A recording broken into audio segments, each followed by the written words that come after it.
بسم اللہ الرحمن الرحیم وہما سواء فی ایجاب الحکم الا ان الاول احق عند التعارض، یعنی ان کل من العبارہ والاشارہ قطعی الدلالہ علی المراد الی آخرہ۔ باب العلم انواریہ ایجوکیشنل سوسائٹی و جامعہ انواریہ حیدرآباد انڈیا کے زیر اہتمام اللہ تعالیٰ کے فضل و کرم سے نور الانوار کا درس قسط وار جاری ہے۔ آج کا درس وہما سواء فی ایجاب الحکم سے شروع ہوتا ہے۔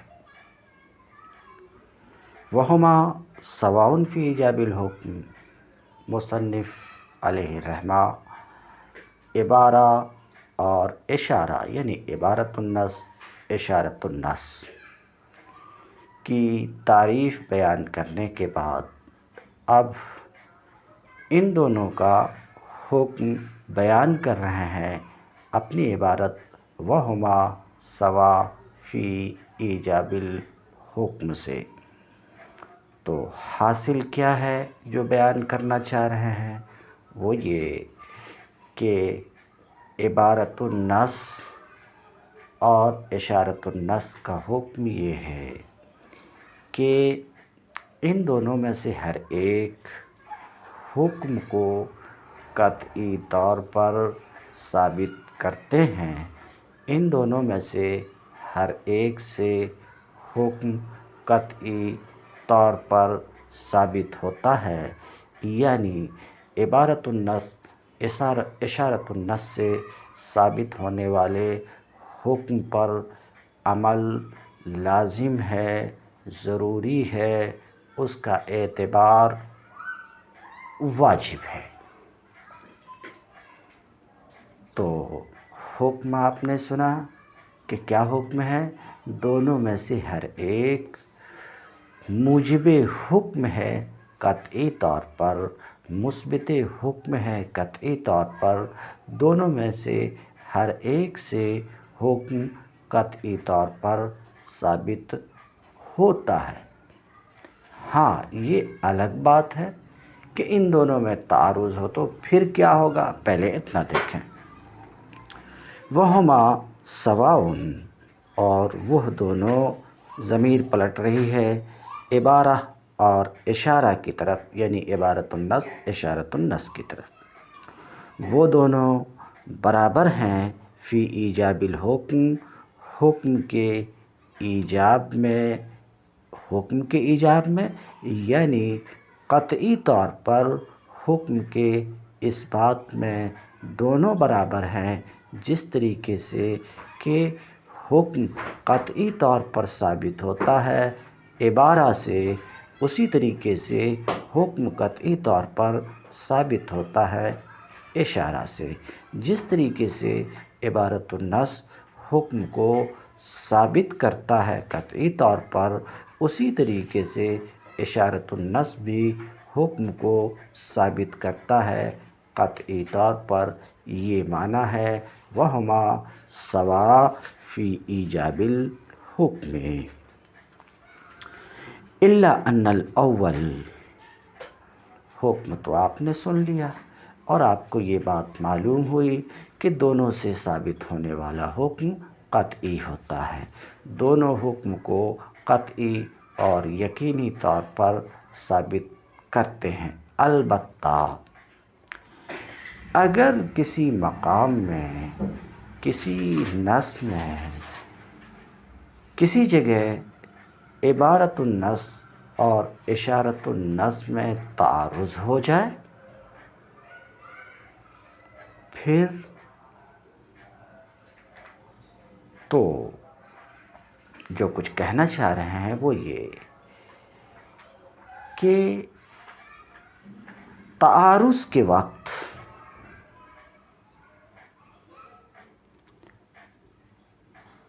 فرق مراتب ہے کہ عبارۃ النص کو اشارۃ النص پر ترجیح ہوگی۔ کیوں ہوگی اسے میں بعد میں بیان کر رہا ہوں، ابھی اصلی مسئلہ آپ کے سامنے رکھ رہا ہوں کہ اگر عبارہ اور اشارہ میں اگر تعارض ہو جائے تو ایسے وقت میں فرق مراتب ہے کہ عبارہ کو اشارہ پر ترجیح ہوگی، تو تعارض کے وقت فرق مراتب کا ظہور ہوتا ہے، یعنی ان کے مدلولات آپس میں متعارض ہوں تو اس وقت مراتب کا فرق ظاہر ہوتا ہے۔ مصنف بیان کریں گے، اس سے پہلے میں اس بات کو واضح کرتا چلوں، ابھی میں اس بات میں ہوں کہ تعارض کے وقت عبارہ کو اشارہ پر ترجیح ہوگی، فرق مراتب تعارض کے وقت ظاہر ہوگا۔ مثال کے طور پر ایک حدیث کی عبارت میں، اور یہ عبارت آ رہی ہے، ایک حدیث کی عبارت میں حیض کی کم از کم مدت 3 دن اور زیادہ سے زیادہ 10 دن بتائی گئی ہے۔ وہیں پر ایک دوسری حدیث میں یہ مضمون ہے کہ عورتیں اپنی الفاظ حدیث کے آ رہے ہیں، عورتیں اپنی عمر کا نصف حصہ گھروں میں نماز روزہ کے بغیر گزارتی ہیں۔ اس سے اشارتاً آخری مدت 15 دن سمجھ میں آتی ہے، اس لیے کہ ہر ماہ کا نصف 15 دن ہوتا ہے اور اسی حساب سے نصف عمر بنے گی، تو عبارہ و اشارہ دونوں کے مفہوم میں یہاں تعارض ہو گیا۔ عبارت کے مدلول کو ترجیح دیتے ہوئے آخری مدت 10 دن قرار دی گئی۔ تو میں کیا بیان کر رہا تھا کہ دیکھیے، قطعی الدلالہ تو دونوں ہیں، دونوں کی دلالت اپنے حکم پر قطعی ہے، مگر جس وقت دونوں کے درمیان تعارض ہو جائے تو عبارت کو اشارہ پر ترجیح ہوگی۔ کیوں ترجیح ہوگی؟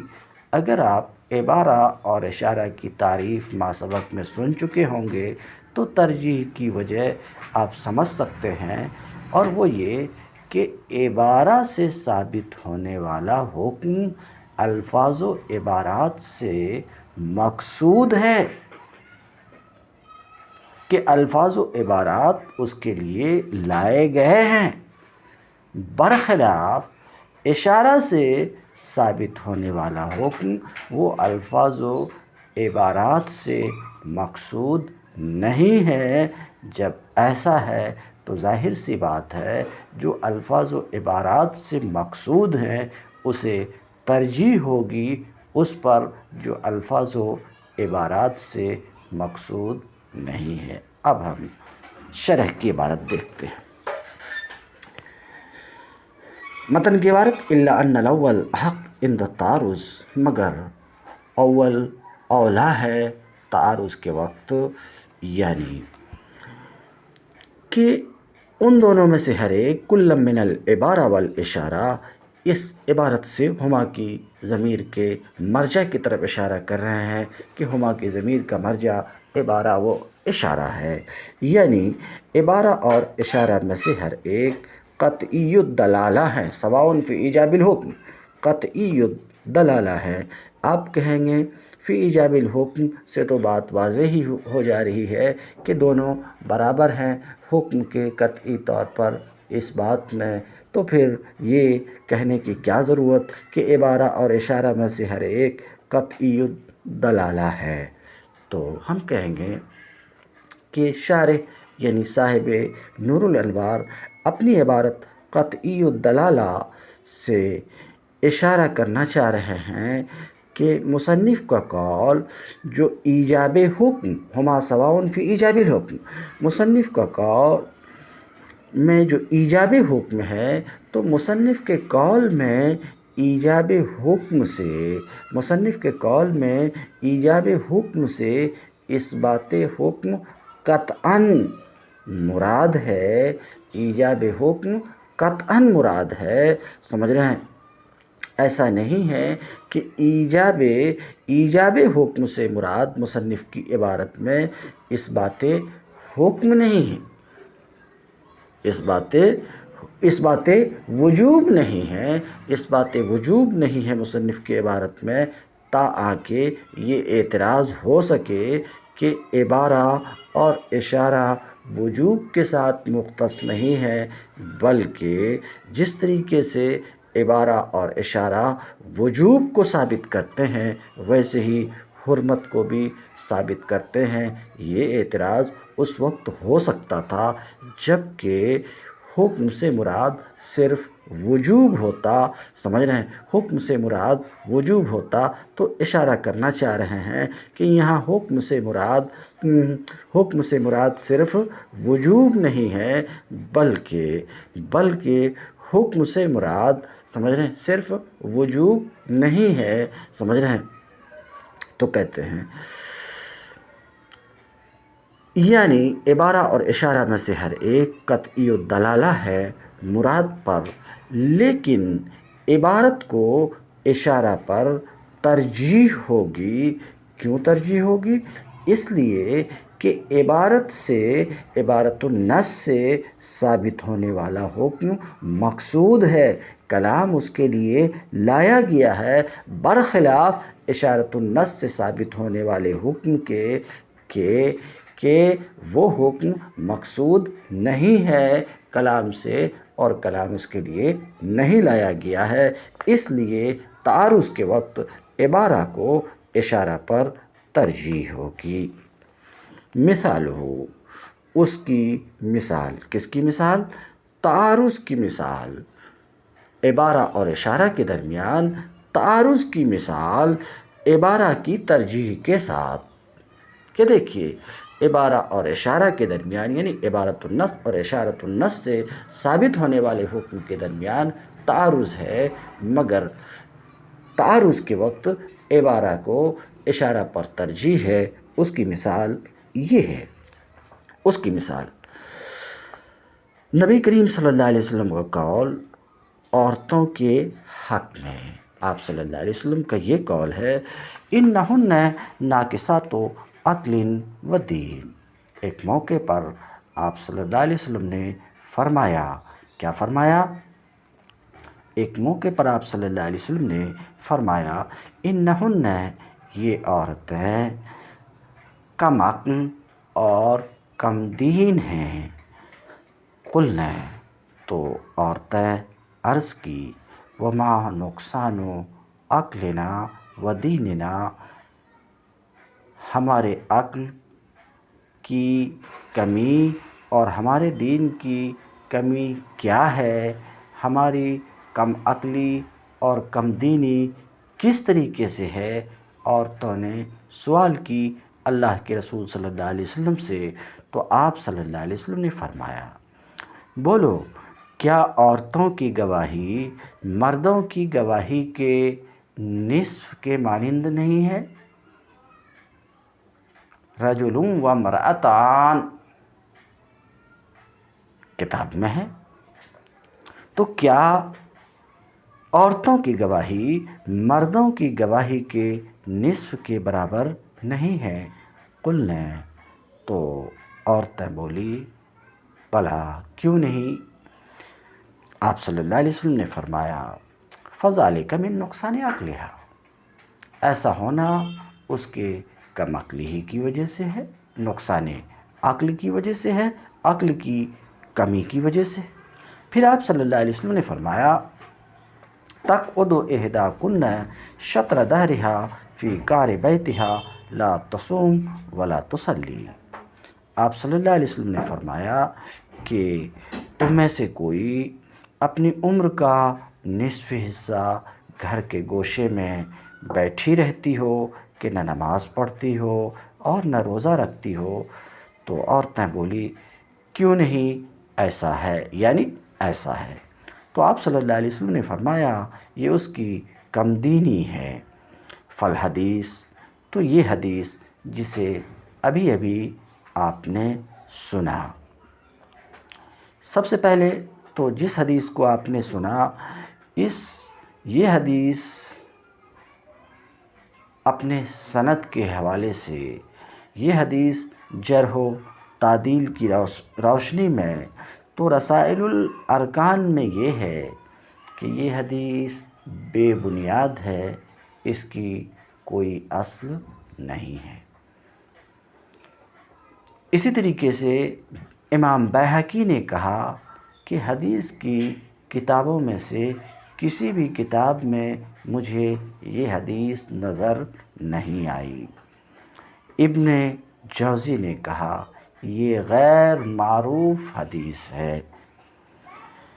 نووی نے کہا کہ یہ باطل ہے، اور جب ایسا ہے جو آپ سن رہے ہیں تو اس حدیث کے بنا پر عورتوں کو کم عقل اور کم دین کہنا کسی طریقے سے روا نہیں ہے، کسی طریقے سے جائز نہیں ہے، ان ائمہ کی ان تصریحات کے باوجود۔ بہرحال یہ تو جرح و تعدیل کی روشنی میں اس حدیث پر تھوڑی سی گفتگو تھی، مگر جب یہ حدیث صحیح مان لی جائے تو اس حدیث کی صحت کی تقدیر پر شارح یعنی صاحب نور الانوار کہتے ہیں فالحدیث ان کان مسوق، تو یہ حدیث جسے ابھی آپ نے سنا، یہ حدیث اگرچہ لائی گئی ہے عورتوں کی کم دینی کو بیان کرنے کے لیے، کم دینی یہ حدیث لائی گئی ہے عورتوں کی کم دینی بتانے کے لیے، لیکن اس حدیث سے اشارتاً یعنی اس حدیث میں ایک لفظ ہے جس لفظ کی اس معنی پر بھی دلالت ہوتی ہے، اور وہ ہے شطر دہرہا۔ تو اس حدیث سے اشارتاً یہ بات بھی سمجھ میں آتی ہے کہ حیض کی اکثر مدت 15 دن ہے، یہ بات بھی اس حدیث سے اشارتاً سمجھ میں آتی ہے۔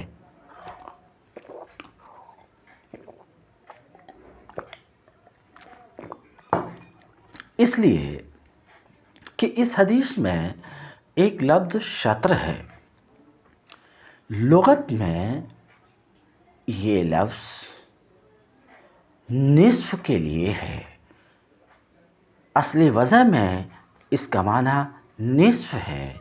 تو شطر دہرہا کا مطلب یہ ہوا کہ اپنی نصف زندگی یعنی مہینے کا نصف وہ نماز روزے کے بغیر رہتی ہیں، نماز روزے کے بغیر، اور مہینے کا نصف وہ 15 دن ہے۔ تو اشارے سے معلوم ہوا کہ اکثر مدت حیض وہ 15 دن ہے، کہتے ہیں۔ لیکنہ یفہم منہ، لیکن اس حدیث سے اشارتاً یہ بات بھی سمجھ میں آتی ہے کہ حیض کی اکثر مدت 15 دن ہے، اس لیے کہ لفظ شطر اصل لغت میں نصف کے لیے وضع کیا گیا ہے۔ اسی سے امام شافعی نے اپنے اس موقف پر استدلال کیا ہے کہ حیض کی اکثر مدت 15 دن ہے۔ اسی سے استدلال کرتے ہوئے انہوں نے یہ کہا کہ حیض کی اکثر مدت 15 دن ہے۔ تو بہرحال اس حدیث سے اس حدیث کے اشارے سے، اس حدیث سے اشارۃ النص کے طور پر یہ بات ثابت ہے کہ اکثر مدت حیض 15 دن ہے، یہ صحیح ہے۔ مگر ایک دوسری حدیث بھی ہے، جس دوسری حدیث سے عبارۃ النص کے طور پر یہ بات ثابت ہے کہ حیض کی اکثر مدت 10 دن ہے۔ تو اب عبارہ سے ثابت ہونے والا حکم اور اشارہ سے ثابت ہونے والے حکم میں تعارض۔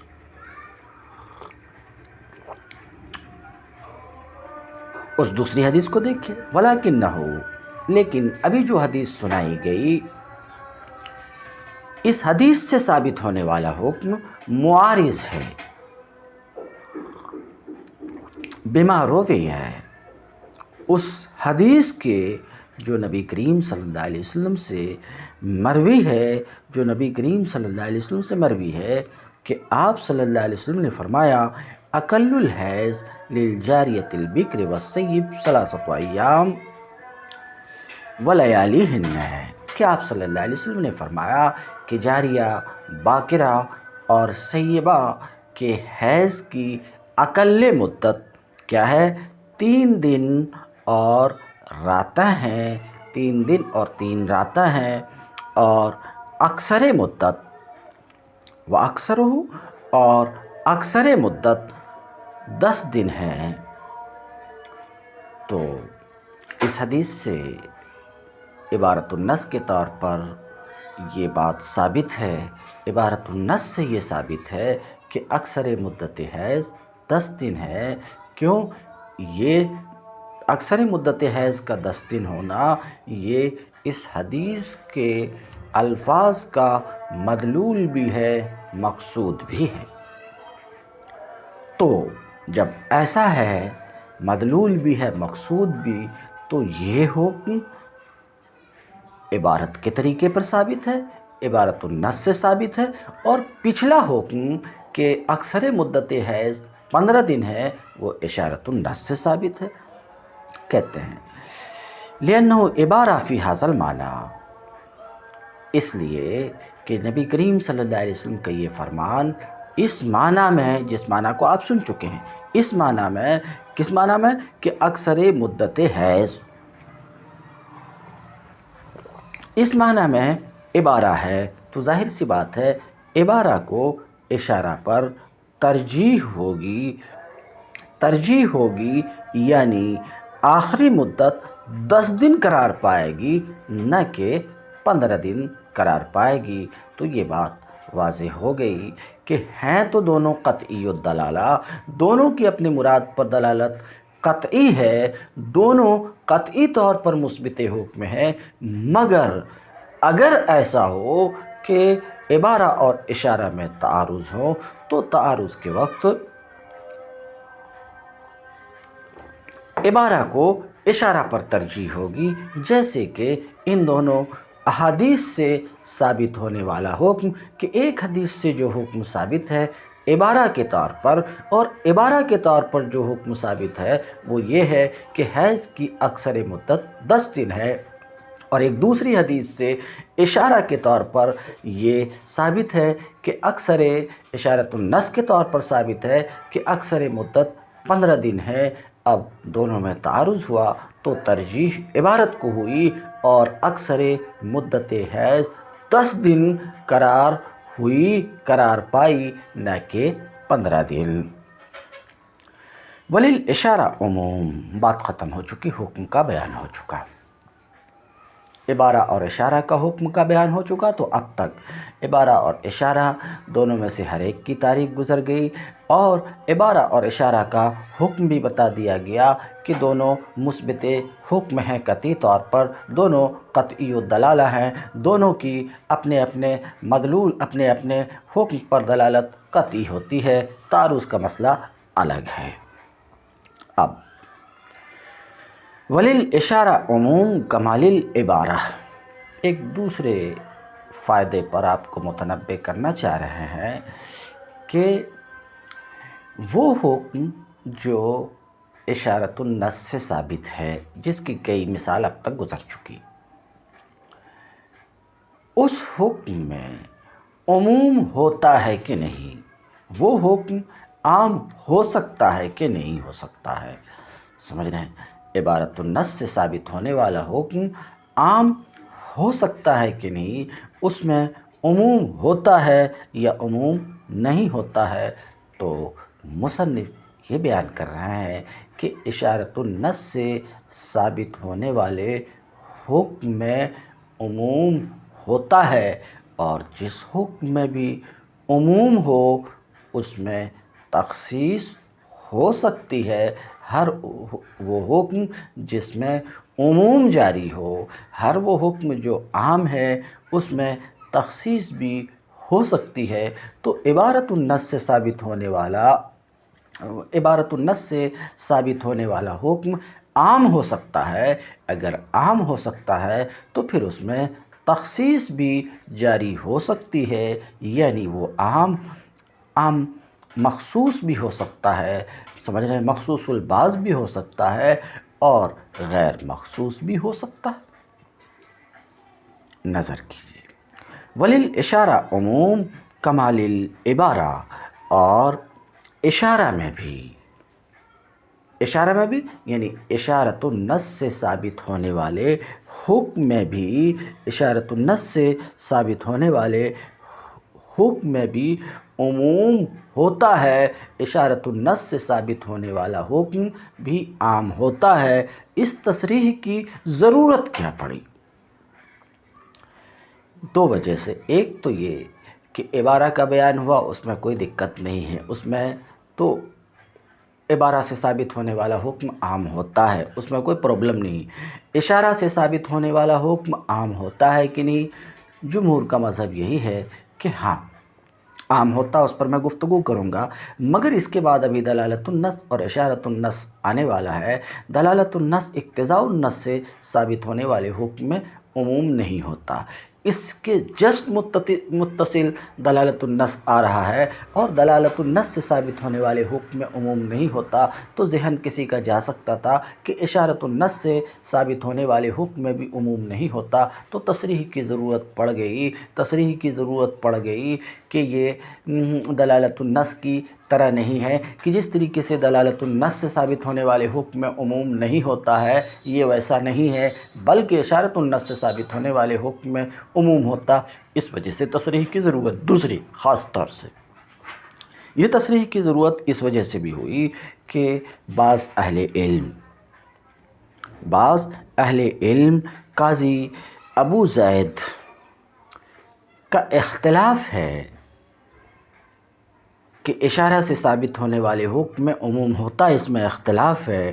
ان کا کہنا یہ ہے کہ اشارت النص سے جو حکم ثابت ہوتا ہے اس میں عموم نہیں ہوتا، اس میں عموم جاری نہیں ہوتا، کیونکہ عموم تو اس حکم میں ہوتا ہے جس حکم کے لیے کلام لایا گیا ہو، اور اشارہ کے لیے کلام لایا نہیں گیا ہے، اس لیے اشارت النص سے ثابت ہونے والے حکم میں عموم نہیں ہوتا۔ قاضی ابو زید کا ایسا کہنا ہے، تو ان کی تردید کے لیے مصنف نے تصریح کی کہ اشارت النص سے ثابت ہونے والے حکم میں عموم ہوتا ہے، جس طریقے سے کہ عبارت النص سے ثابت ہونے والے حکم میں عموم ہوتا ہے۔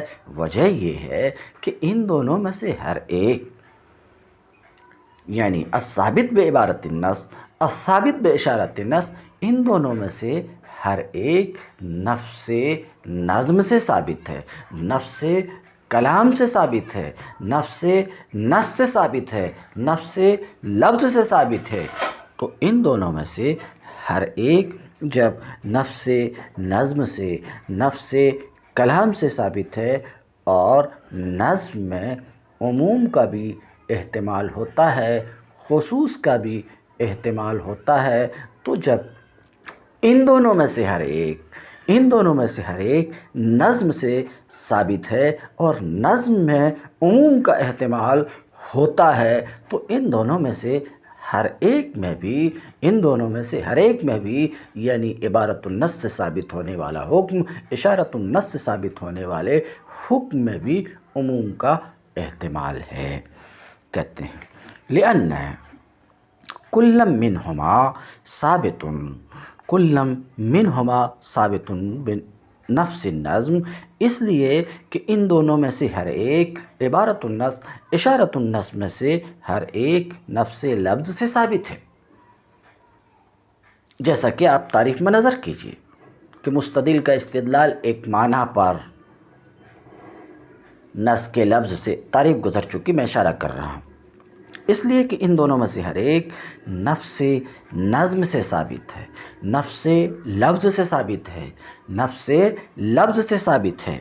فَيَحْتَمِلُ أَن يَكُونَ كُلٌّ مِّنْهُمَا، جب دونوں میں سے ہر ایک نفس لفظ سے ثابت ہے، فَيَحْتَمِلُ، تو دونوں میں سے ہر ایک میں احتمال ہے کہ دونوں میں سے ہر ایک خاص ہو، اسی طریقے سے احتمال ہے کہ عام ہو، اس لیے کہ عموم اور خصوص الفاظ کے حالات میں سے ہے، الفاظ کے عوارض میں سے ہے، الفاظ کے لواحق میں سے ہے۔ عموم و خصوص اور ان دونوں میں سے ہر ایک کس سے ثابت ہوتے ہیں؟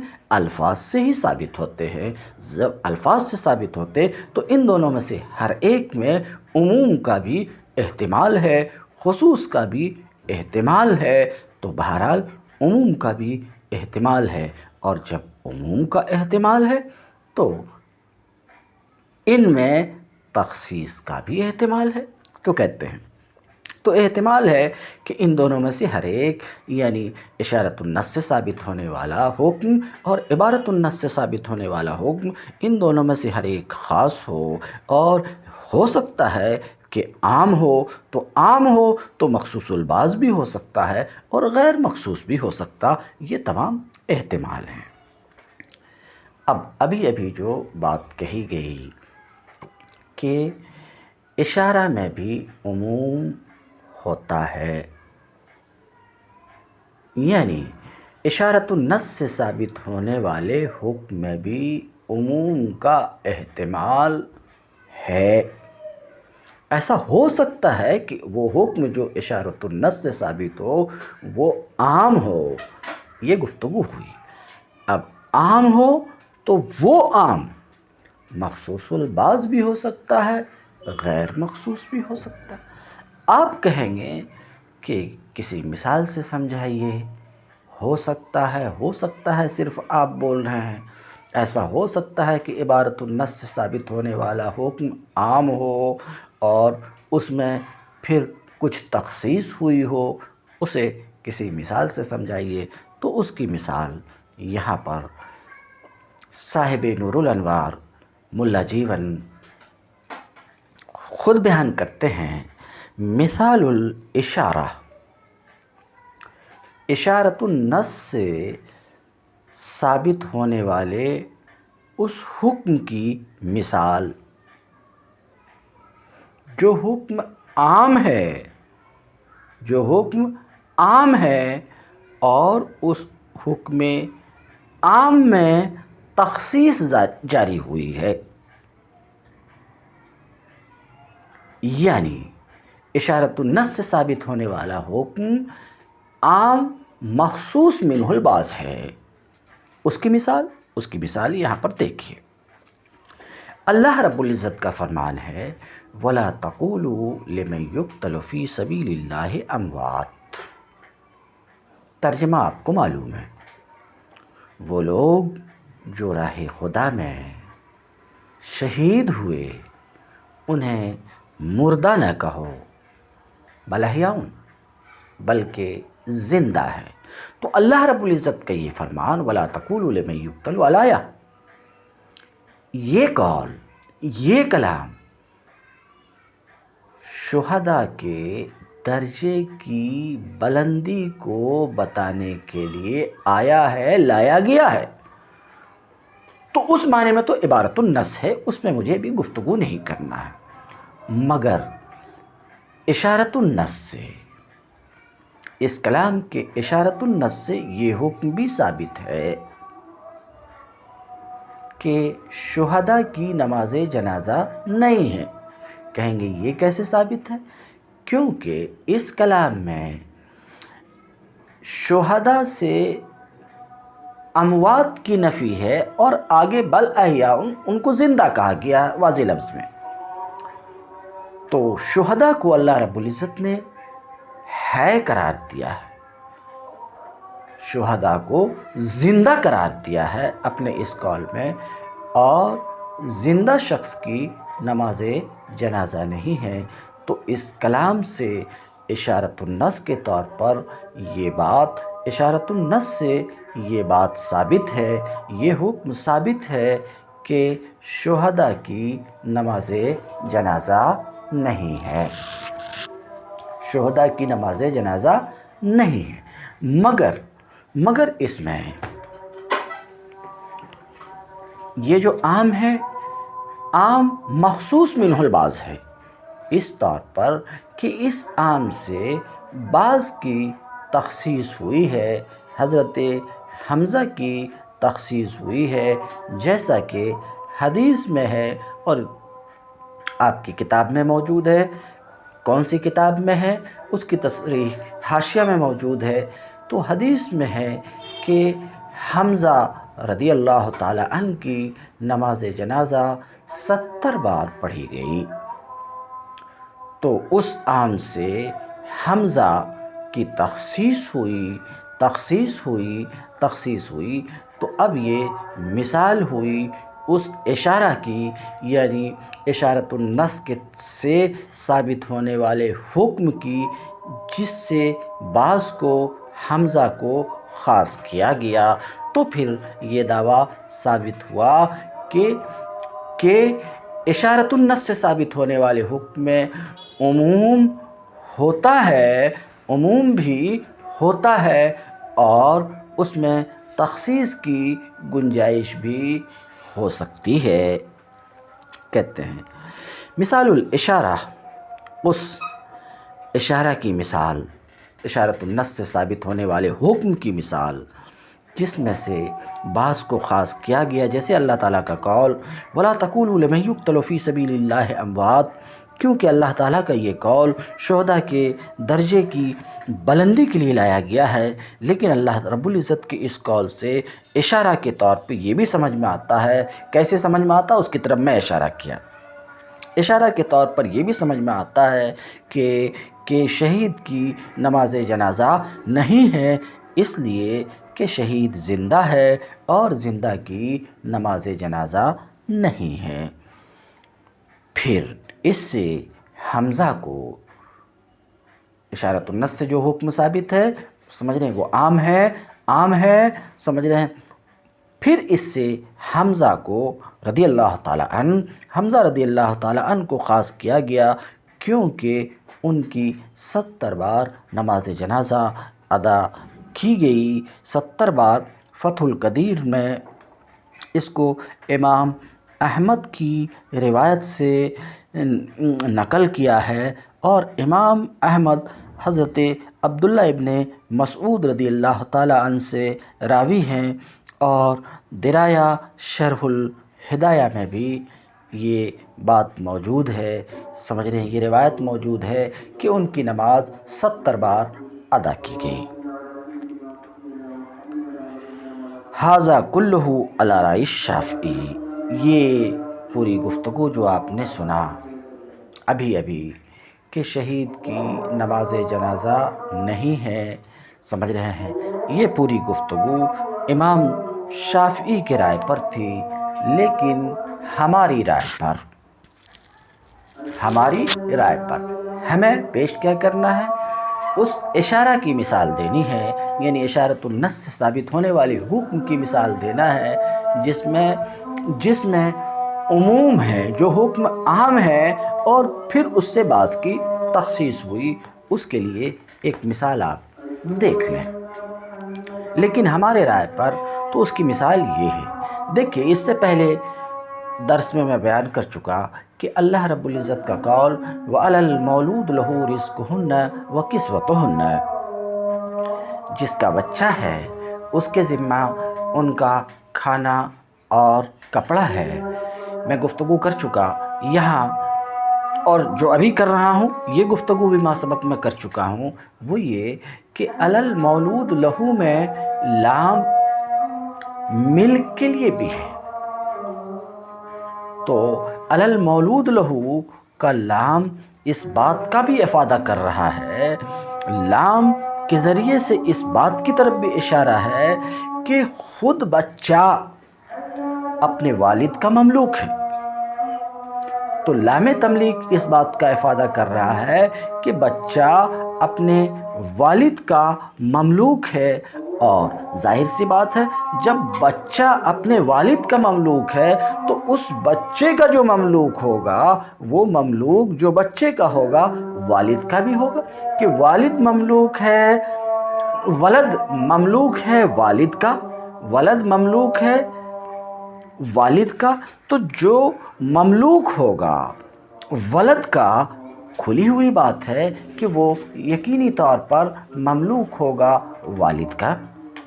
ہاں، تو میں یہ عرض کر رہا تھا کہ لام لہو میں جو لام ہے وہ ملک کے لیے یہ افادہ اس بات کا کر رہا ہے کہ جب بچہ خود والد کا مملوک ہے تو بچے کا مال بھی والد کا مملوک ہے، یعنی والد کا مملوک ہے، یعنی والد کو تملک کا حق ہے، تصرف کا حق ہے بچے کے مال میں، اور یہ بات تو اشارہ سے ثابت ہے۔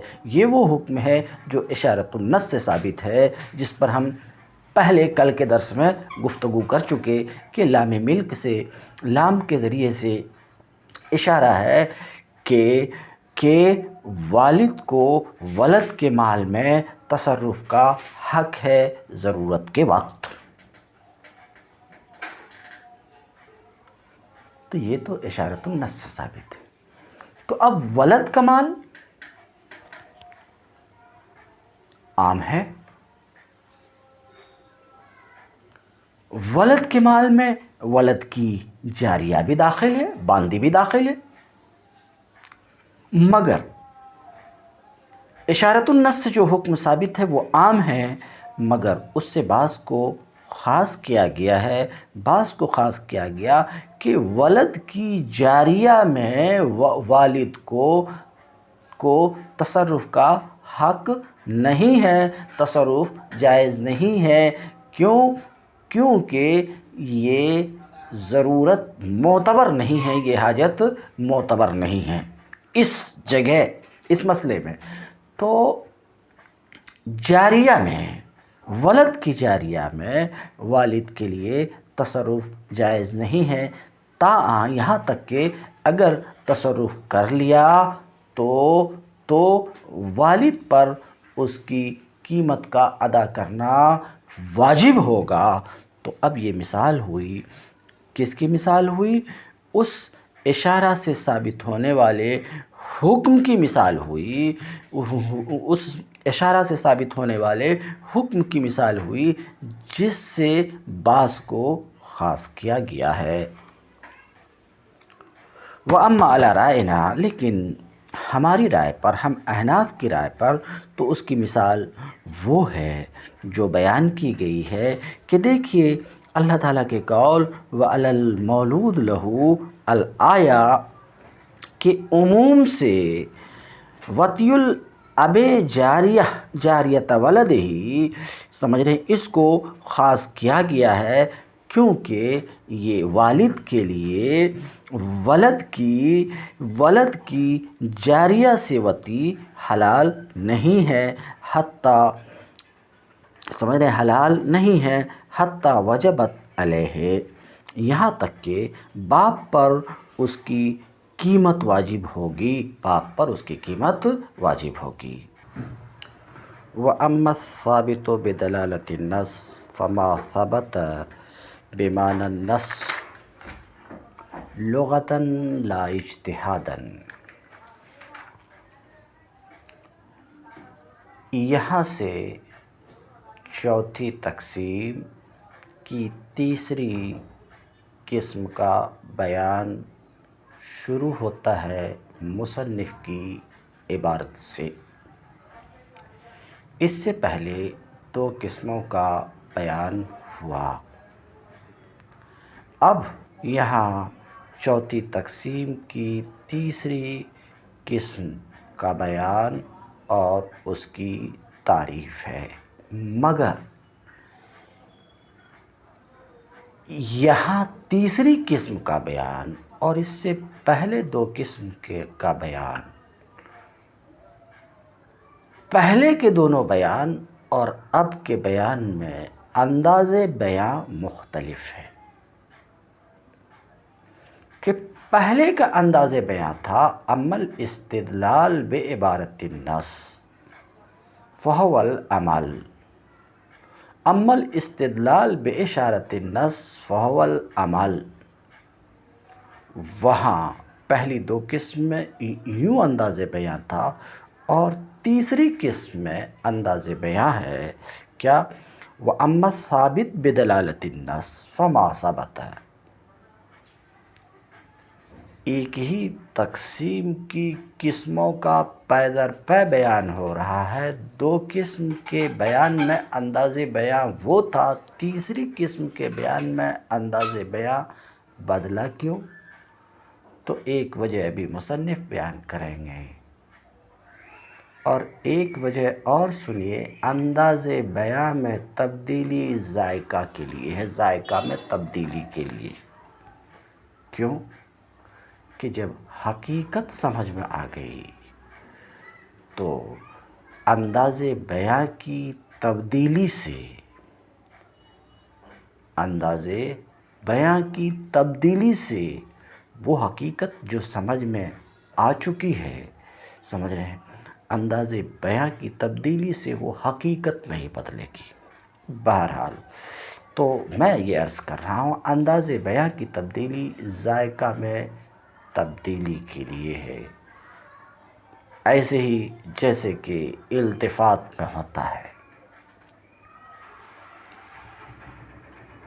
کہ کلام کے انداز میں تبدیلی غیبت سے خطاب کی طرف، مثال کے طور پہ خطاب سے غیبت کی طرف ذائقہ میں تبدیلی کے لیے، ٹھیک اسی طریقے سے یہاں پر بھی ہے۔ مدعا کے واضح ہونے کے بعد انداز بیان میں تبدیلی، کوئی مدعا کے واضح ہونے کے بعد انداز بیان میں تبدیلی کی وجہ سے مدعا میں خلجان نہیں ہوتا، التباس اور اشتباہ نہیں ہوتا۔ بہرحال یہ چوتھی تقسیم کی تیسری قسم ہے۔ تیسری قسم کے لیے جو عبارت مصنف لائے وہ یہ، وَأَمَّا الثَّابِتُ بِدَلَالَةِ النَّصِّ۔ لیکن جیسا کہ میری پہلے سے عادت رہی دونوں قسم میں، کہ عبارت میں داخل ہونے سے پہلے جس بات کو یہ بتانا چاہ رہے ہیں اسے میں اولاً 2-1 منٹ میں آپ کے سامنے رکھنے کی کوشش کروں۔ یہ چوتھی تقسیم کی تیسری قسم ہے۔ اس تیسری قسم کی تعبیر پہلی دونوں قسموں کی طرح مختلف ناموں سے اس تیسری قسم کی تعبیر بھی ہوتی ہے۔ اس تیسری قسم کو کبھی تو یوں کہتے ہیں الاستدلال بدلالت النص، اس نام سے کبھی یاد کرتے ہیں، کبھی یوں الدال بدلالت النص، یعنی النظم الدال بدلالت النص، یوں تعبیر کرتے ہیں، اور کبھی اسی کو یوں ثابت کرتے ہیں الثابت بدلالت النص، جو الفاظ مصنف کے ہیں۔ تو تینوں طریقے سے اس کی تعبیر ہوتی ہے، پہلی دو قسم کے پر قیاس کر کے آپ سمجھ لیجئے۔ بہرحال یہ دلالت النص کیا ہے؟ تو ذرا سمجھنے کی کوشش کیجئے۔ اب میں صرف دلالت النص بول رہا ہوں، آپ کے ذہن میں تھوڑا شبہ ہو سکتا ہے کہ یہ دلالت النص بول کر کے آپ کیا مراد لے رہے ہیں؟ استدلال بدلالت النص، الثابت بدلالت النص، الدال بدلالت النص۔ تو دو کی تعریف میں آپ کے سامنے رکھ دیتا ہوں۔ الدال بدلالت النص یہ کیا چیز ہے؟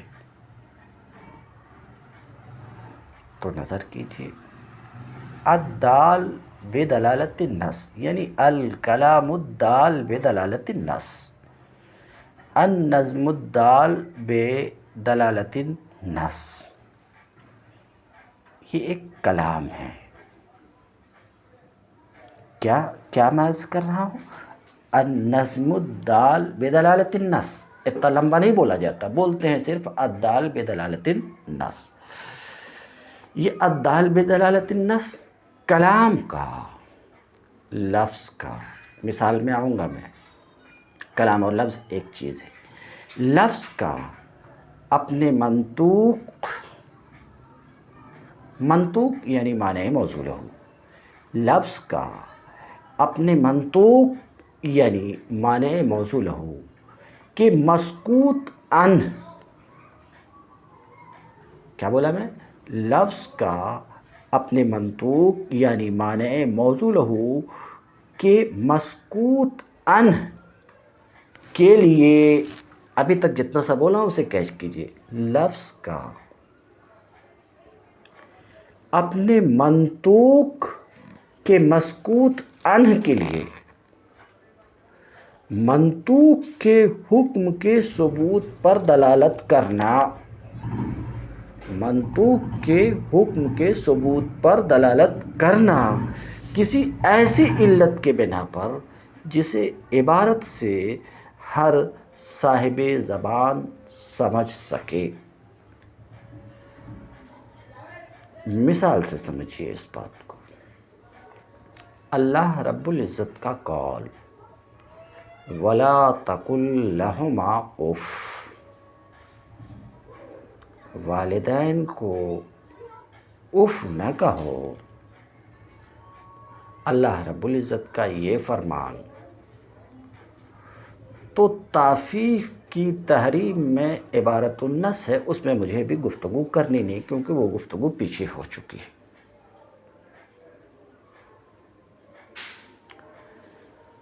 تو الفاظ وَلَا تَقُل لَهُمَا اُفٍّ کا معنی موضوع لہو لغوی تو یہی ہے کہ اف بولنا والدین کو منہی عن حرام ہے،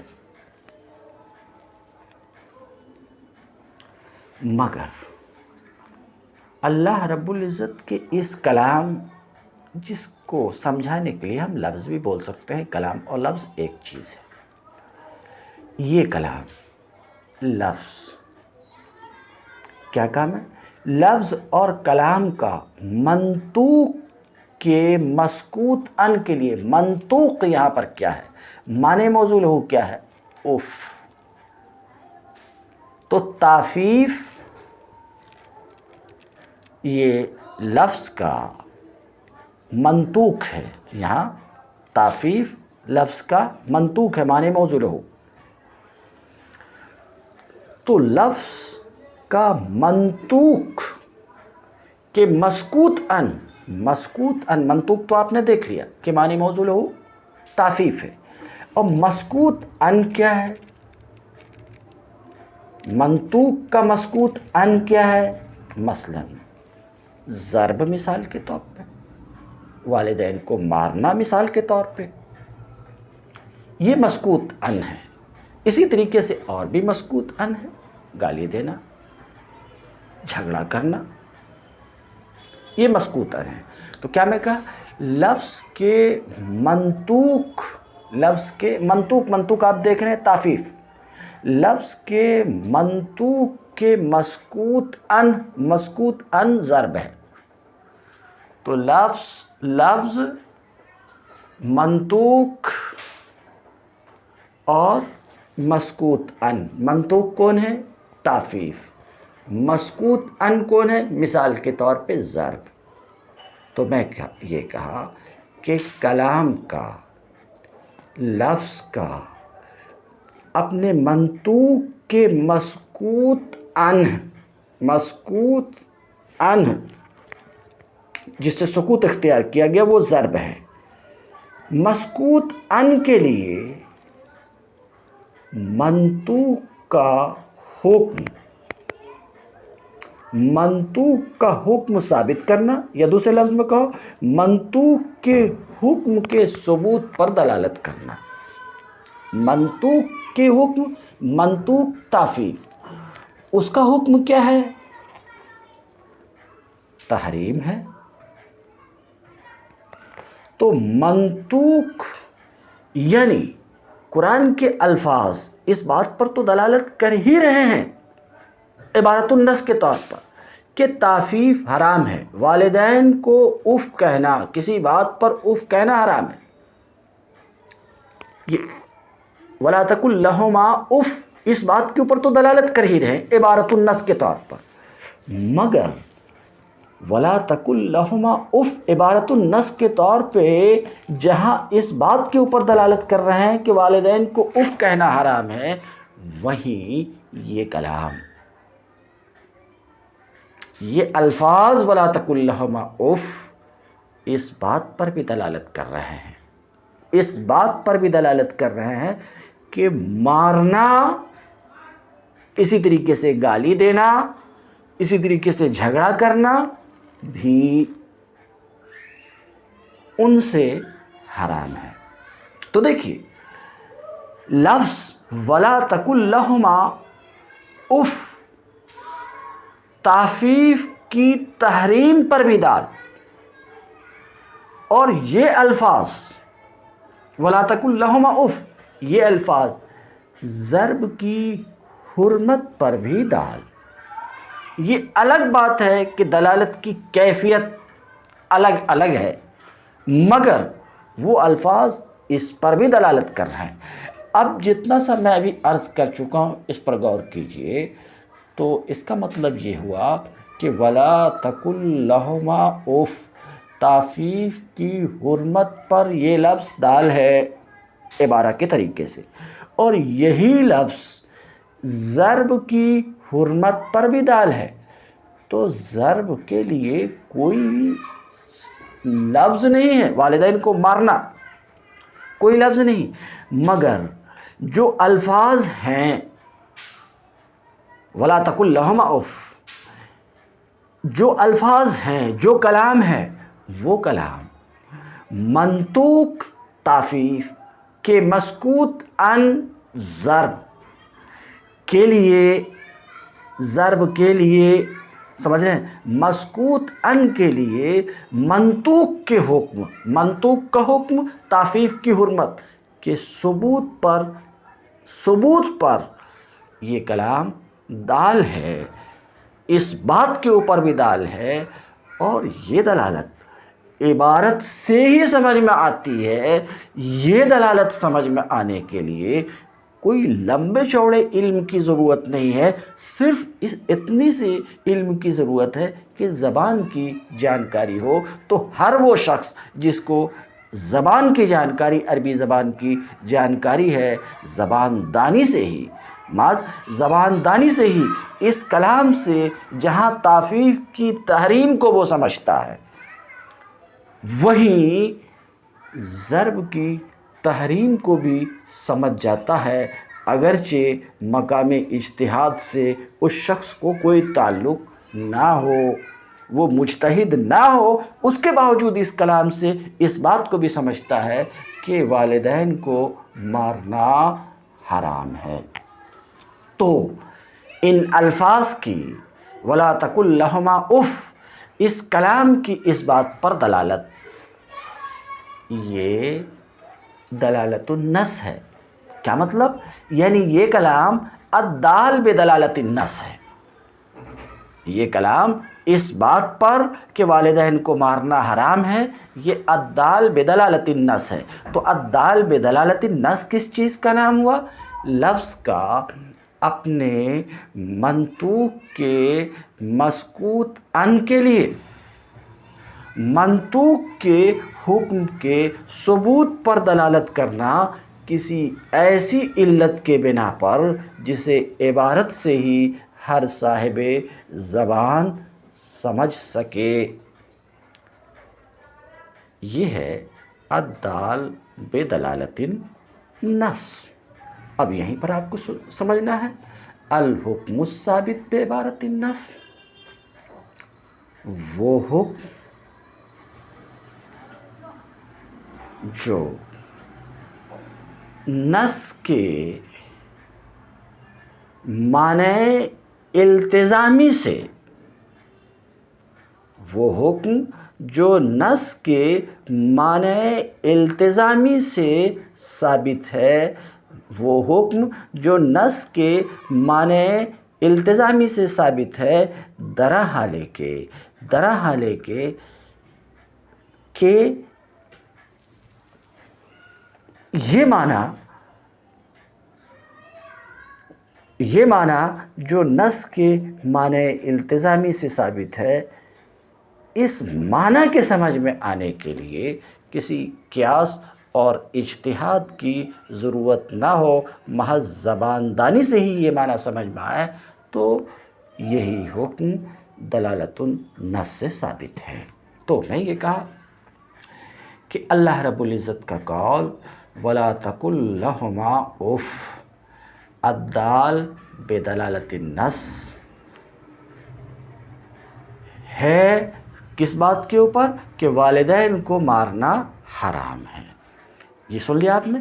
اور والدین کو مارنا حرام ہے، یہ وہ حکم ہے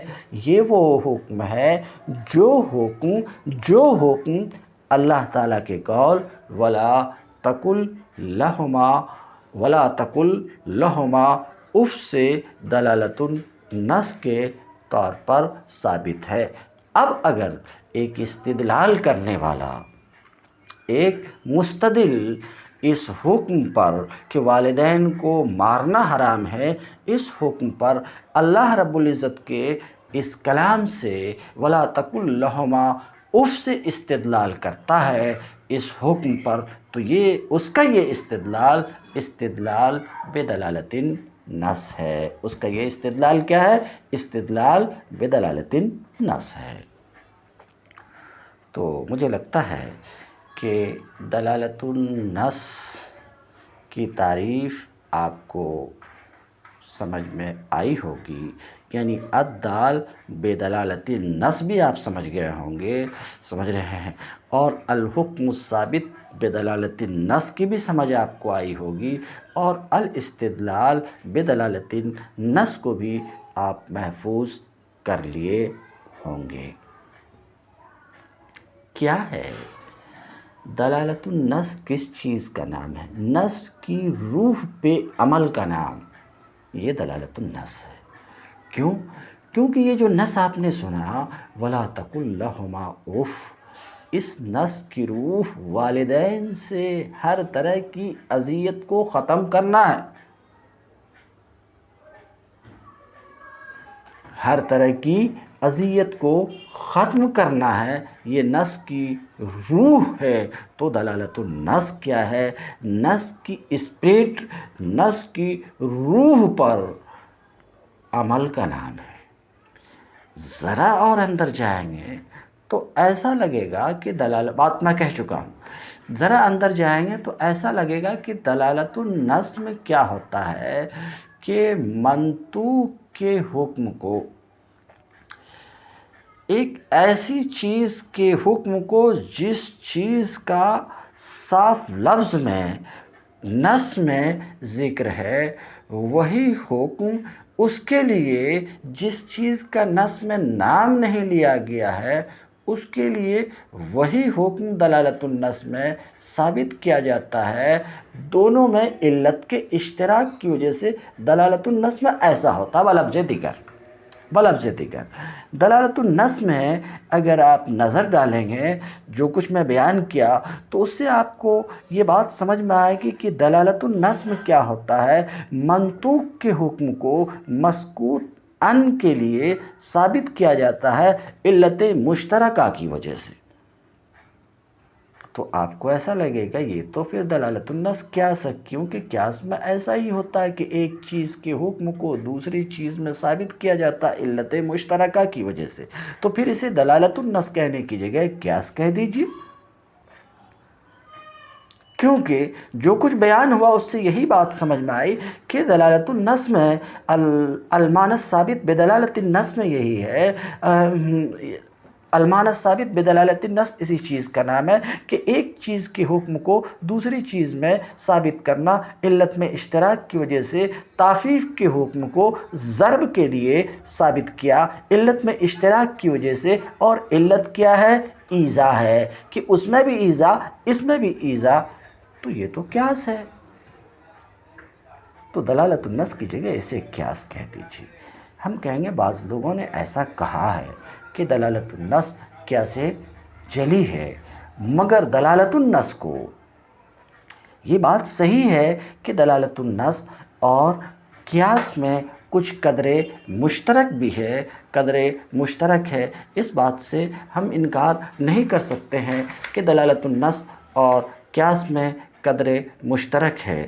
قدر مشترک امر یہ ہے کہ دونوں کے ذریعے حکم کی علت کا علم ہوتا اور دونوں کو عبارت سے نکلا ہوا سمجھا جاتا ہے، مگر فرق یہ ہے کہ دلالت النص کی بنیاد زبان ہوتی ہے اور قیاس کا دار و مدار اجتہاد و استنباط پر ہے۔ یہی وجہ ہے کہ اول کا اہل ہر صاحب زبان ہوتا ہے، دوم کا صرف صاحب اجتہاد و استنباط ہوتا ہے، اور اول پر عمل و اعتبار جمہور امت کا ہے اور دوم کی بابت ایک جماعت کا اختلاف ہے۔ تو یہ فرق ہے دلالت النص اور قیاس میں کہ دلالت النص سے ثابت ہونے والا حکم وہ ہوتا ہے جس کو ہر صاحب زبان اول وہلہ میں محض الفاظ اور عبارت سے سمجھ جاتا ہے، برخلاف قیاس کے کہ اس کا اہل ہر صاحب زبان نہیں ہوتا، بلکہ اس کا اہل تو مجتہد اور استنباط کرنے والا ہی ہوتا ہے۔ تو یہ فرق ہے قیاس اور دلالت النص میں، مگر قدر مشترک بھی ہے اور وہ قدر مشترک یہ ہے کہ دونوں میں حکم کا اثبات ہوتا ہے، قیاس میں بھی دلالت النص میں بھی، کس کی وجہ سے؟ علت میں اشتراک کی وجہ سے۔ وَأَمَّا الثَّابِتُ بِدَلَالَةِ النَّصِ، دلالت النص سے ثابت ہونے والا حکم، الثابت بدلالت النص، وہ حکم ہے جو نص کے معنی سے از روئے لغت کے ثابت ہو، کہتے ہیں۔ بعض اہل علم نے یوں کہا ہے کہ الدال بدلالت النص، میں سب کو بیان کر چکا ہوں، الدال بدلالت النص وہ کلام ہے جو منطوق کے حکم کے ثبوت پر دلالت کرتا ہے، مسکوت ان کے لیے معنی لازم کے واسطے سے، جو معنی لازم اس کلام سے محض زبان دانی سے سمجھ میں آ جاتا ہے، اس معنی کے سمجھے جانے کے لیے اجتہاد کی ضرورت نہ ہو۔ یہ دلالت النص ہے، سمجھ رہے ہیں؟ یہ دلالت النص ہے۔ تو ثابت بدلالت النص وہ حکم ہے جو نص کے معنی سے از روئے لغت کے ثابت ہو، اجتہاد کے اعتبار سے نہیں۔ مصنف نے یہاں عبارہ اور اشارہ کے طریقے سے عدول کیا کہ یہاں پر کیا کہا یہاں پہ؟ اما الثابت بدلالت النص، اور عبارہ اور اشارہ میں کہا تھا اما الاستدلال بعبارۃ النص، اما الاستدلال باشارۃ النص فہو العمل۔ تو کہتے ہیں عدول کیا عبارہ اور اشارہ کے طریقے سے، وکان ینبغی ان یقول، مناسب تو یہ تھا کہ یوں کہتے جیسے کہ پہلی دونوں قسم میں کہا تھا اما الاستدلال بدلالت النص فالعمل، مناسب یہ تھا تاکہ مناسبت ہو جائے، کہتے ہیں مناسب یہ تھا کہ مصنف کہتے اما الاستدلال بدلالت النص فالعمل بما ثبت، لیکن یہ پرانی نرمی ہے، نرم روی ہے امام فخر الاسلام کی کہ کبھی استدلال اور وقوف کو ذکر کرتے ہیں جو مجتہد کا فعل ہے، اور کبھی عبارہ اور اشارہ کو ذکر کرتے ہیں جو نظم کی اقسام میں سے ہے۔ میں اس پر گفتگو کر چکا ہوں، یہ مصنف کی رائے پر، لیکن دوسرے کی رائے میں تو نظم کے اقسام میں سے جو ہے وہ الدال بعبارۃ النص، الدال باشارۃ النص، الدال بدلالت النص ہے، کہتے ہیں۔ اور کبھی الثابت بالعبارہ، الثابت بالاشارہ ذکر کرتے ہیں، جیسا کہ مصنف نے پچھلے سطر میں 4 سطر پہلے ذکر کیا، وہ من صفات الحکم، اور یہ الثابت بالعبارہ، الثابت بالاشارہ، الثابت بالدلالہ، یہ تو حکم کے صفات میں سے ہیں۔ ولا دیر فیہ، اس میں کوئی مذائقہ نہیں ہے مقصود کے واضح ہو جانے کے بعد بہر تقدیر۔ مصنف کے قول بمعنی النص سے، الثابت بدلالت النص فما ثبت، الثابت بدلالت النص وہ حکم ہے جو نص کے معنی سے از روئے لغت کے ثابت ہو۔ تو کہتے ہیں قید کے فائدہ کو بیان کر رہے ہیں کہ خرجت من قولہ بمعنی النص، مصنف کے قول بمعنی النص سے عبارہ اور اشارہ خارج ہو گئے، کیونکہ الثابت بالعبارہ، الثابت بالاشارہ یہ معنی نص سے ثابت نہیں ہے بلکہ نص کے لفظ سے ثابت ہے۔ کہتے ہیں مصنف کے قول بمعنی النص سے عبارہ اور اشارہ خارج ہو گئے مگر اس پر سوال کہ بمعنی نص سے یعنی دلالت النص کی تعریف میں کہہ رہے ہیں کہ الثابت بدلالت النص وہ حکم ہے جو نص کے معنی سے از روئے لغت کے ثابت ہو۔ تو جب بمعنی النص کہا تو بمعنی النص کی قید سے عبارہ اور اشارہ کو نکالنا ہے، یعنی الحکم الثابت یا الثابت بعبارت النص، الثابت باشارت النص کو نکالنا ہے۔ کس سے؟ شارح کہہ رہے ہیں کہ بمعنی النص سے، بمعنی النص مصنف بمعنی النص کے لفظ سے الثابت بعبارت النص، الثابت باشارت النص کو نکالنا چاہ رہے ہیں، نکالنا چاہ رہے ہیں کیونکہ وہ الثابت بعبارت النص، الثابت باشارت النص نص کے لفظ سے ثابت ہے، نص کے لفظ سے ثابت ہے، معنی سے ثابت نہیں ہے۔ اس طور پر مصنف کے قول بمعنی النص سے الثابت بعبارت النص، الثابت باشارت النص خارج ہو گئے، ایسا صاحب نور الانوار بتانا چاہ رہے ہیں۔ مگر اس پر ایک سوال یہ ہے کہ عبارت النص سے اور اشارت النص سے ثابت ہونے والا حکم، عبارت النص اور اشارت النص سے ثابت ہونے والا معنی، سمجھ رہے ہیں، یہ بھی تو نص کے معنی ہی سے ثابت ہے، یہ بھی نص کے معنی ہی سے ثابت ہے، سمجھ رہے ہیں۔ تو یہ ایک سوال، اس سوال کا جواب یہاں سے دینا چاہ رہے ہیں کہ لیس المراد بہ، ابھی تیسری قسم میں کہ الثابت بدلالت النص وہ حکم ہے، وہ معنی ہے، وہ مراد ہے جو نص کے معنی سے از روئے لغت ثابت ہے، سمجھ رہے ہیں۔ تو نص کے معنی سے ثابت ہے، سمجھ رہے ہیں۔ یہاں معنی سے مراد نص کا معنی لغوی نہیں ہے، معنی موضوع لہو نہیں ہے، بلکہ اس جگہ معنی سے مراد نص کا معنی التزامی ہے، برخلاف عبارت النص، اشارت النص، شارٹ میں بول رہا ہوں، المعنی الثابت بعبارت النص، المعنی الثابت باشارت النص، کہ وہاں جو معنی ثابت ہے وہ نص کے معنی التزامی سے نہیں بلکہ معنی موضوع لہو سے۔ تو اس سوال کا جواب دینا چاہ رہے ہیں، پھر سے دیکھیے، خرجت من قولہ بمعنی النص، مصنف کے قول بمعنی النص سے، یہ بمعنی النص جو الثابت بدلالت النص کی تعریف میں ہے، کہاں الفاظ ہیں؟ الثابت بدلالت النص فما ثبت بمعنی النص، یہی بمعنی النص۔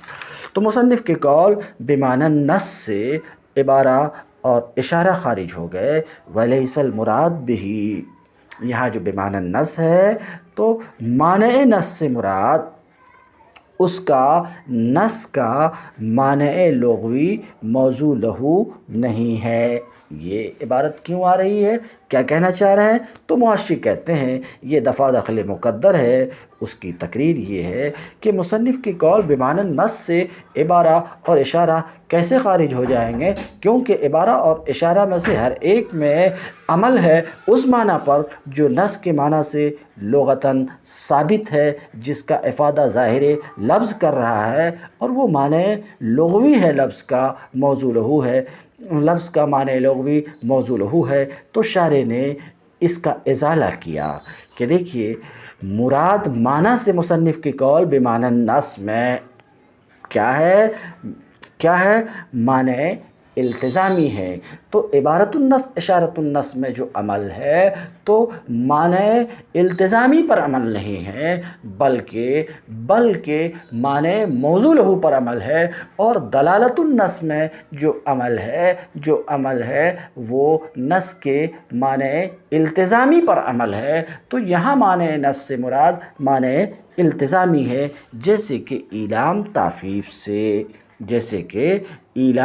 تافیف سے، کیونکہ معنی موضوع لہو تافیف کا تو کلمہ اف بولنا ہے، اور اس کا ایک التزامی معنی ہے وہ ایلام اور ایذا ہے۔ اور مصنف کا قول لغہ یہ معنی نص سے تمیز ہے، اس کے ذریعے لغہ کی قید سے اقتضاء النص اور محذوف یہ دونوں خارج ہو جائیں گے۔ اقتضاء اور محذوف کا بیان آگے آ رہا ہے، اگلے ایک درس کے بعد یا اگلے ہی درس میں اقتضاء اور محذوف کا بیان آئے گا۔ تو لغہ کی قید سے اقتضاء النص اور محذوف خارج ہو جا رہے ہیں۔ تو لغہ کی قید اقتضاء النص اور محذوف کو نکالنے کے لیے ہے، یعنی اقتضاء النص بھی وہ معنی ہے جو نص کے معنی سے ثابت ہے، تو اقتضاء النص تو داخل ہو گئے دلالت النص میں۔ یہ سوال، اس کا جواب یہ کہ لغتاً کی قید لگانے سے اقتضاء النص اور محذوف دلالت النص سے یعنی الثابت بدلالت النص سے خارج ہو جاتے ہیں۔ کیونکہ اقتضاء اور محذوف لغتاً ثابت نہیں ہوتے، المعنی الثابت کہتے ہیں لغتاً ثابت نہیں ہوتے، بلکہ یہ شرعاً یا عقلاً ثابت ہوتے۔ تو لغت کی قید لگانا اقتضاء اور محذوف کو الثابت بدلالت النص سے نکالنے کے لیے ہے، لأنہما ثابتان شرعاً و عقلاً، اس لیے کہ وہ دونوں اقتضاء النص اور محذوف، اقتضاء یعنی مقتضا اور محذوف شرعاً یا عقلاً ثابت ہوتے ہیں۔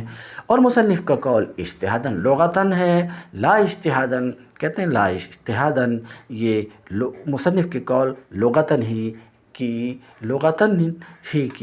تاکید ہے کہ از روئے لغت کے زباندانی کی وجہ سے لغت سے وہ معنی ثابت ہو، اجتہاد سے نہیں۔ وفیہ رد علی من زعم ہے، اور اجتہاد تاکید کے طور پر بھی ہے، اور اس میں رد بھی کرنا ہے ان لوگوں کا جنہوں نے یہ کہا ہے کہ دلالت النص قیاس ہے۔ دلالت النص کیا ہے؟ قیاس ہے۔ یہ کہنے والے امام فخر الدین رازی ہیں، ان کا کہنا یہ ہے کہ دلالت النص قیاس ہے، کیونکہ دلالت النص میں حکم کا ثبوت معنی لازم کی معرفت پر موقوف ہوتا ہے۔ تو یہاں اصل پایا جاتا ہے، مثال کے طور پہ تافیف اور فرع جیسے کہ ضرب، اور علت جامعہ مؤثرہ بھی ہے جیسے کہ اذا کا دور کرنا۔ تو قیاس کا معنی متحقق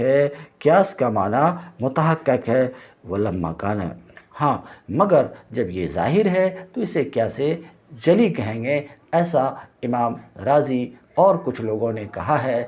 تو ان کی تردید کے لیے اجتہاداً کی قید لگایا کہ دونوں میں فرق ہے، جس کو میں بیان کر چکا، دلالت النص اور قیاس میں فرق ہے کہتے ہیں۔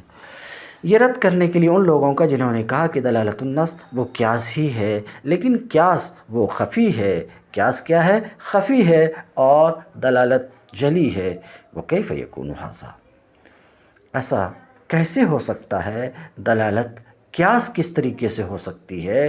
دلالت قیاس نہیں ہو سکتی، قیاس تو ظنی ہے، اس پر مجتہد واقف ہوتا ہے، اور دلالت کیا ہے؟ قطعی ہے، اس کو ہر وہ شخص جانتا ہے جو سمجھ جاتا ہے، جو اہل لسان سے ہے۔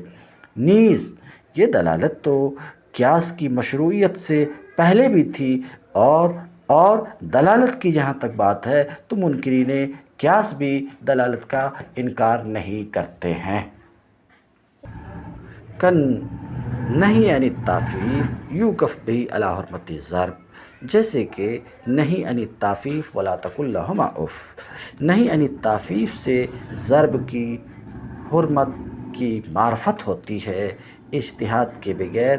مثال میں ذرا تسامح ہے، بہتر یہ کہ کہتے کہ جیسے کہ ضرب کی حرمت جس پر معرفت ہوتی ہے نہیں عن التعفیف سے مقصود واضح ہے، یعنی اللہ تعالیٰ کا قول ولا تقل لہما اف، اس کا معنی موصول ہو تو صرف اف کے بولنے سے نہیں ہے، صرف اف کے بولنے سے نہیں ہے، یعنی اولاد کو حکم دیا گیا کہ ماں باپ کی کسی بات پر ان سے اف نہ کہو۔ قرآن کے الفاظ صرف اتنے ہی ہیں کہتے ہیں۔ یہ تو عبارت النص سے ثابت ہے، اور اس کا لازمی معنی جو ایلام اور ایذا ہے یہ دلالت النص ہے، یہ دلالت النص ہے۔ محشی کہتے ہیں جو کچھ ابھی انہوں نے بیان کیا کہ لازمی معنی دلالت النص ہے، مصنف کی یہ بولی دوسرے لوگوں کی بولیوں کے برخلاف ہے، کیونکہ دوسرے لوگ کہتے ہیں کہ کلام کی دلالت منطوق کے حکم کے ثبوت پر مسکوت کے لیے معنی لازم کے واسطے سے، جو معنی لازم اس کلام سے زبان دانی اور لغت سے ہی سمجھ میں آ جاتا ہے، اجتہاد سے نہیں، یہ دلالت النص ہے۔ ایسا نہیں کہ یہ معنی لازم جو ایلام ہے وہی دلالت النص ہے کہتے ہیں۔ وما ثبت من، اور وہ جو اس سے ثابت ہے، جیسے کہ ضرب، مارنے اور گالی دینے کی حرمت۔ والامثلۃ الشرعیۃ التی ذکرھا القوم مذکورہ فی المطولات، اور دوسری شرعی مثال ہیں جن کو قوم نے دلالت النص میں ذکر کیا ہے، مطولات میں مذکور ہیں۔